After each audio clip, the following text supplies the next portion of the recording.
Hello students, welcome to Income Tax Law and Practice class. So the topic for today's class is salary income. The first head of income for any person that is taxable is the salary income. So we will deal with this topic from today's class. First we'll see with the definition. Definition is given under section 15 to 17 under the Income Tax Act. So it is defined as any remuneration received by an employee in consideration of service rendered to his employer is called as salary. So when a worker joins an office and he is starting to work for the service that he is rendering, any amount that he receives is called as salary. Salary also includes these three things, that is any salary that is due to an assessee which is not paid in that year but he is still due to be paid will be taxed as salary in the previous year. Any salary that is paid in advance, suppose if it has to be paid next year only, it is paid in this year itself, it will be put to tax this year itself. So paid in advance also can be treated as income from salary. Then the third one is salary arrears paid or allowed in the previous year. It's not charged to tax in the earlier years, then it will be taxed in this particular year. Any arrear of salary that he has received this year which is not been taxed in any other year, then that will be also considered as salary and taxed in the current year. So these are the meanings and definition of the term salary. So now we are going to see the features of salary. Features of salary. The first feature of salary is employer-employee relationship. So if you're receiving a salary, there should always be a relationship as an employer and an employee between the payer and the payee, or the payer and the receiver of the salary. If there is no relationship between them in an employer-employee kind of a manner, then this income is not termed as salary. Unless there is a relationship between the employer and the employee, then only it is termed as salary income. The second feature of salary is salary and business profits. So there is a difference between salary and business profits. Like for example, if a person is working in the company rendering its service, he is like a worker employee in a company, then he receives salary. But then if suppose he is a partner in the company and he is sharing the profits that the company is earning, then that becomes business profit.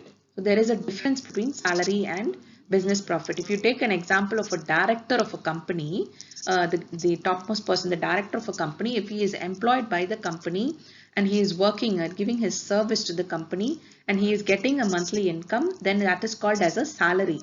But if the same director is also a partner in the company, he has put in his share and he is going to receive back the share of profits from the company's income, then that becomes business profit and not salary. This is another feature of salary.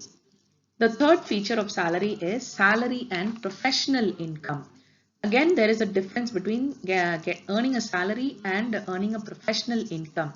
That is, if the remuneration is received by a person in a normal course of business where he is working and he is receiving a salary for the services rendered, then that is termed as a normal salary. But suppose if he is exercising some special professional skills, like for example a doctor or a lawyer or an auditor, he is exercising his professional skill or his profession, then in that case it is treated as profits and gains of business profit. Like you can take an example of a teacher.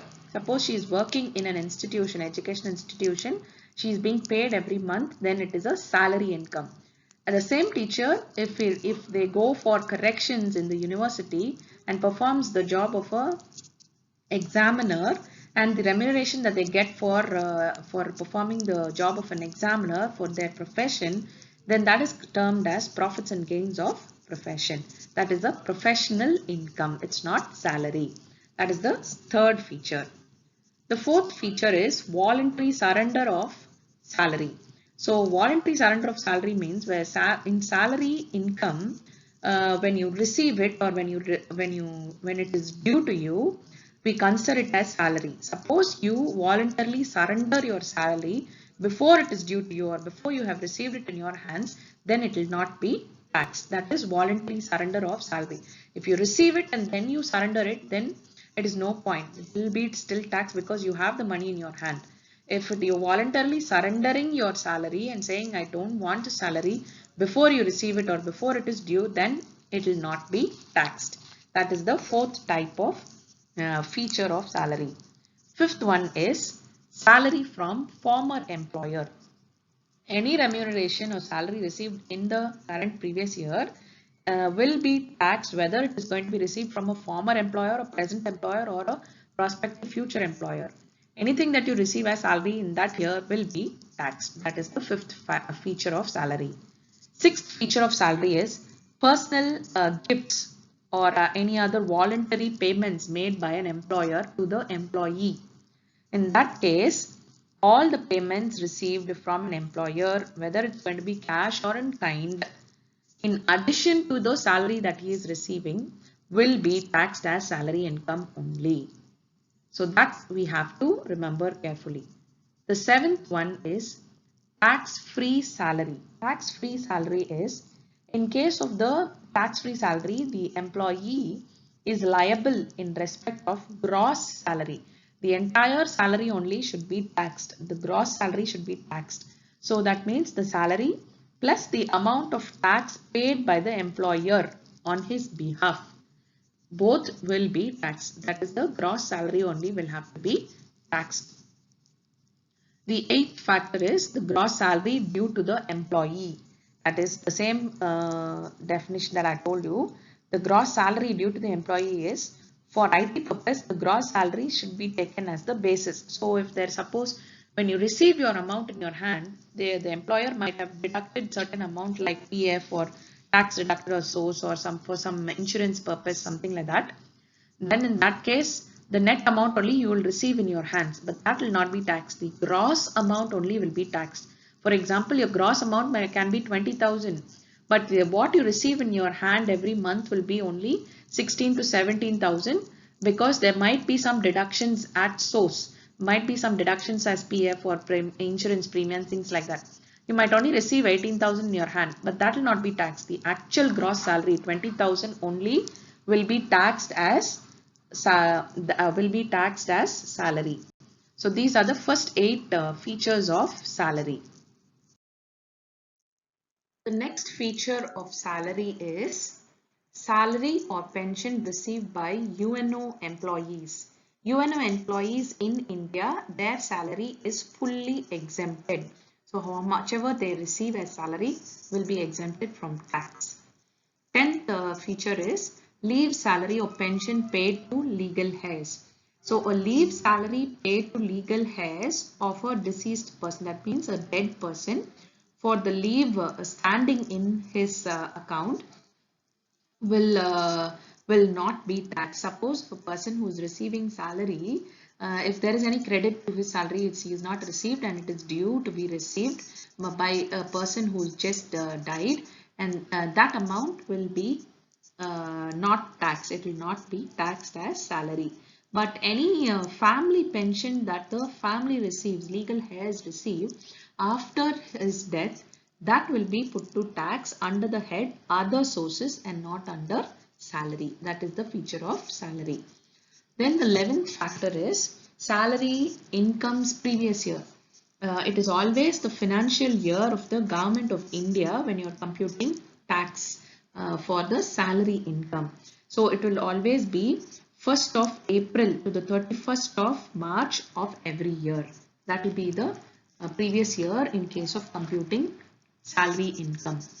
And the 12th feature of salary is salary is taxable on due or on receipt basis, whichever is earlier. That is, salary is taxed either on due or receipt basis, whichever matures earlier. For example, if the salary of 2017-18 is received in advance in the year 2016-17, then it is included in the year 16-17 itself on the receipt basis. This year you have to receive your salary, but in advance you have received it the previous year itself. In that case, in the previous year itself, it will be put to tax on receipt basis. On the other hand, if the salary which becomes due but received only in the next year. So this year you are supposed to receive the salary, it is due this year, but you are only receiving the amount in the next year. Then it will be put to tax this year itself on the basis of due. So this year it is due, but you don't receive it in your hand. It will be received only in the next year. But on the due basis, the amount will be taxed this year itself. That is the feature of salary in case of receipt and due basis. So these are the 12 features of salary that you need to remember, which is very important in calculating the salary income. Thank you, students, for listening to the next topic, that is the salary income. So we have dealt with what is salary income, the definition and the features of salary income. So kindly understand it clearly so that you'll be able to start off with the sums and find out exactly what is taxable under the salary income. So we'll meet in the next class, students, with more information on salary income. Thank you.